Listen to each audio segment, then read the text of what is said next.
Hello everyone, हाय। कैसे हैं आप सब लोग? दोस्तों, मेरा नाम है उर्वशी जोशी और ये है मेरा चैनल 333 हाई प्रीस्टेस। दोस्तों, इस वीडियो में हम बात करेंगे, आपने पढ़ लिया होगा टॉपिक का नाम है अहम ब्रह्मास्मि। मैं ही ब्रह्म हूँ, मैं ही क्रिएटर हूँ। अब इस चीज़ के बारे में भी मेरा बड़े दिनों से आपसे बात करने का मन था। और ये जो शब्द है अहम ब्रह्मास्मि, ये मुझे शुरू से ही अच्छा लगता था। एक्चुअली में जब ये अवेकनिंग भी नहीं हुई थी तब भी मुझे बड़ा अच्छा लगता था। उपनिषद के जो चार महावाक्य उन्हीं में से एक है ये, और मुझे शुरू से अच्छा लगता था, लेकिन मुझे समझ नहीं आता था।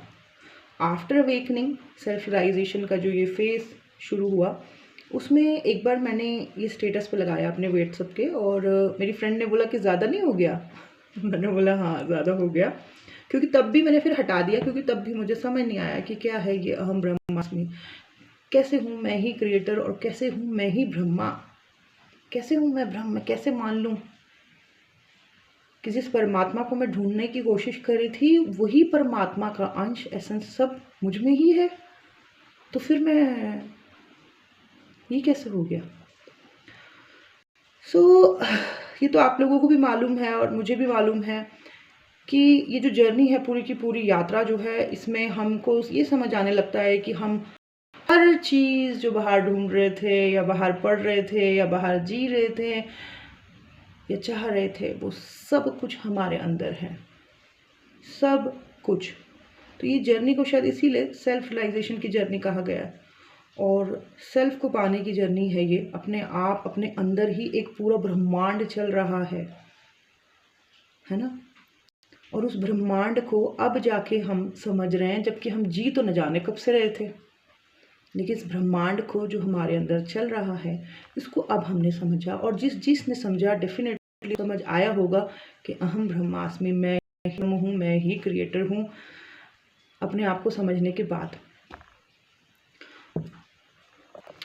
जैसे कि मैंने 2019 से मैं वीडियो बना रही हूँ, और मैंने कई बातें शेयर करी कि बचपन से जो सारी बातें हमने बाहर सुनी थी, कहानियाँ सुनी थी, चाहे वो समुद्र मंथन हो, चाहे वो राम रावण हो, और चाहे वो नरक स्वर्ग हो, परिलोक हो, डिफरेंट डायमेंशन हो, आफ्टर अवेकनिंग सब कुछ अंदर दिखने लग गया। मुझे मेरे अंदर ही राम भी दिखा, मुझे मेरे अंदर ही रावण भी दिखा, जिसमें ईगो थी, जिसमें प्राइड था, बहुत कुछ डिज़ायर्स थी।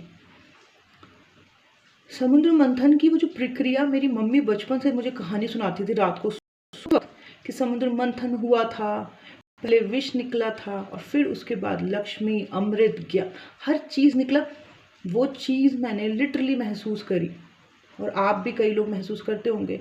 शुरू में विष आता है, जब समुद्र मंथन is like process of awakening. जब धीरे धीरे ये प्रोसेस आपके अंदर होता है, तो शुरू में एंजाइटीज़, घबराहट, डिप्रेशन, पुरानी बातें याद आना जो आपके साथ घटित हुई थी, बहुत ज़्यादा डिस्टर्ब फील होना, ऐसा लगना कि जहर ज़िंदगी चल रही है। पहले वो सारा जहर बाहर निकल के आता है, और फिर जैसे जैसे आप उस साफ होता जाता है आपके अंदर का, जैसे वो शिव जागृत होता है आपके अंदर का, जब वो शिव तत्व जागृत होता है और वो खुद पी लेता है उसको, उस जहर को, तो उसके बाद जो है आपके अंदर का ज्ञान निकल के आता है, अबंडेंस निकल के आती है, अमृत निकल के आता है। तो ये कोई बाहर की कथा नहीं है, ये आपके अंदर की ही कथा है। जितने भी लोग इस प्रोसेस में हो, आप देखना, शुरू में आपके एंजाइटीज, फियर्स, सारी खराब चीज़ें निकल के आएंगी, सारी पुरानी बातें याद आएंगी, मम्मी ने ये किया था, बचपन में ये हुआ था, फलाना ठिकाना मिकाना, सब कुछ याद आएगा। ऐसी भी बातें हो सकता है कि आपको ट्रिगर करती हो जो शायद इस लाइफ टाइम की भी ना हो।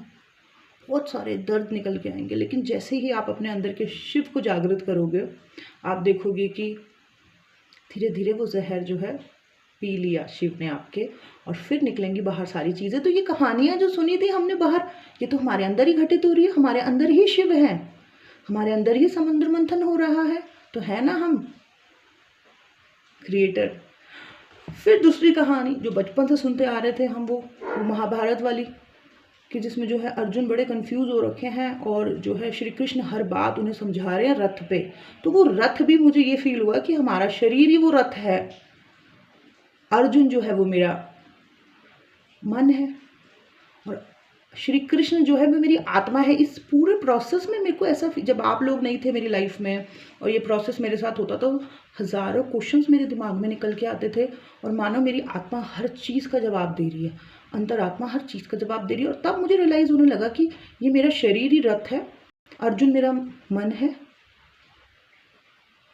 जो हज़ारों क्वेश्चंस कर रहा है, और श्री कृष्ण मेरी आत्मा है जो हर चीज़ का जवाब दे रही है। तो फिर मैंने एक और चीज़ अपने अंदर घटित होते हुए देखा, और मैंने फील किया कि अरे ये सब चीज़ें तो मैंने बाहर सुनी थी, ये तो सब अंदर ही घटित हो रही है।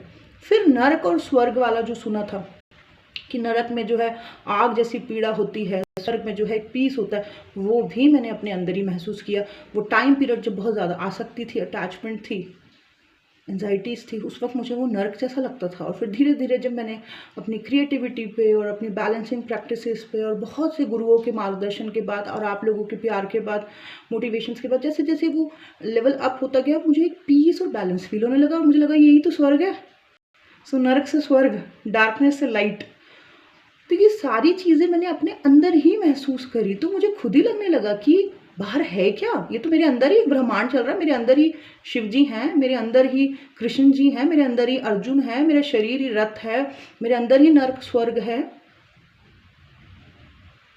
और कर्मास को भी मैंने बड़ी अच्छी तरीके से ऑब्जर्व किया। कर्मास को मैंने ऐसे ऑब्जर्व किया कि इस वक्त, मतलब इस वक्त भी और पहले भी, जो भी चीज़ों में मैं वेल सेटल हूँ, जो चीज़ें मुझे प्राप्त हैं, वो सब मेरे पुराने किए हुए कर्मों का नतीजा है। अगर आज मैं एक अच्छे घर में रह पा रही हूँ, क्योंकि उसके लिए मैंने पढ़ाई करी, उसके लिए मैंने मेहनत करी, पॉजिटिव डायरेक्शन में काम करती रही। लेकिन जिस चीज़ में मैंने देखा कि मैं तड़प रही हूँ, उस चीज़ पे मैंने कभी काम ही नहीं किया पहले, और उसी चीज़ में क्योंकि मैं फेल हो गई, तो उसका रिजल्ट मुझे इस तरीके से मिल रहा है। वो चीज़ भी मुझे पूरा का पूरा समझ आने लगी, कर्मों का खेल भी मुझे पूरा का पूरा समझ आने लगा। तो ये चीज़ भी मैंने अपने अंदर ऑब्जर्व करी कि कैसे कर्म वर्क करता है।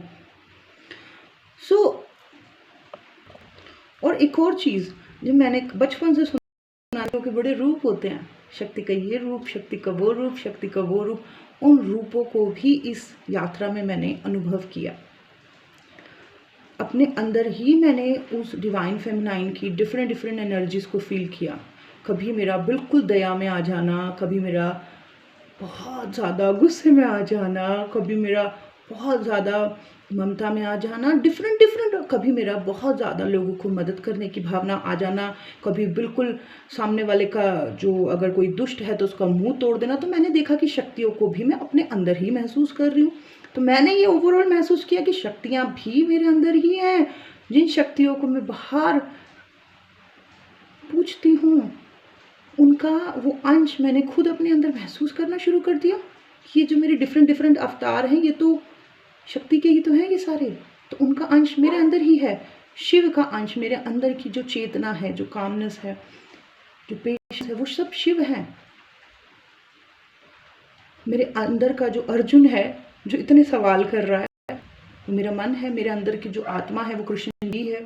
मेरे अंदर ही नरक स्वर्ग है, मेरे अंदर ही सब कुछ चल रहा है। तो भाई हूँ ना मैं, है ना मेरे अंदर ही यूनिवर्स, है ना मेरे अंदर ही, कह सकती हूँ मैं कि अहम ब्रह्मास्मि, मैं ही क्रिएटर हूँ, मैं ही ब्रह्मा हूँ। क्रिएटर मैं किस तरीके से कह सकती हूँ, क्योंकि है मेरे में वो एबिलिटी कि मैं अपनी सिचुएशन को चेंज कर सकती हूँ। है अब मेरे में वो पावर कि मैं अगर किसी डिप्रेसिव स्टेज में हूँ या अपने लाइफ में कहीं पर अटक गई हूँ, तो है मेरे अंदर वो पावर कि मैं अपने आप अपनी सिचुएशन को चेंज कर सकती हूँ, अपनी परिस्थितियों को बदल सकती हूँ। मैं जो चाहूँ वो रास्ते खोल सकती हूँ अपने जीवन के। तो हूँ ना मैं अपने जीवन की क्रिएटर, अपने ब्रह्मांड की क्रिएटर। तब मुझे ये शब्द समझ आने लगा कि भाई हमारा मतलब ये था अहम ब्रह्मास्मि की। इसलिए कहा जाता है कि मैं ही ब्रह्म हूँ, मैं ही क्रिएटर हूँ, मैं ही, मेरे अंदर ही सारा ब्रह्मांड है, मेरे अंदर ही यूनिवर्स है। जिस ईश्वर को, परमात्मा को, जिस राम को, जिस शिव जी को, जिस शक्ति को, जिस विष्णु को, जैसे ही मैंने अपने अंदर की एबिलिटीज़ को, ज्ञान को समझना शुरू किया, मैंने देखा कि माया यानी कि लक्ष्मी मुझे सर्व कर रही है। तो सब कुछ मैंने अपने अंदर महसूस किया। मुझे फील होने लगा कि हाँ हूँ मैं, कह सकती हूँ मैं कि अहम ब्रह्मास्मि, और कर सकती हूँ मैं कुछ भी क्रिएट। सो ये सब सारी बातें मुझे समझ आई और इस वर्ड को मैंने डीपली अंडरस्टैंड किया। और आप सभी इस यात्रा में हैं और आप सभी आने वाले दिनों में, कुछ लोग ऑलरेडी समझ चुके होंगे और आने वाले दिनों में कुछ लोग इस सब चीज़ को समझेंगे कि आप में ही है सब कुछ, आप ही हैं यूनिवर्स, आपके अंदर ही है ब्रह्मांड और सारे देवी देवता, सारे असुर, सर्व नरक स्वर्ग, राम रावण, सब कुछ, विष्णु माया शिव शक्ति, सारे एंजल सब आपके अंदर ही हैं, आप ही के अंदर चल रहा है पूरा का पूरा यूनिवर्स। तो ये बात मुझे समझ आई और मुझे लगा कि मैं अपनी सोल फैमिली के साथ शेयर चाहती हूँ। ये तो मेरा आज का छोटू मोटू सा वीडियो, आई होप आप लोगों को अच्छा लगा हो। Thank you so much, bye bye, take care.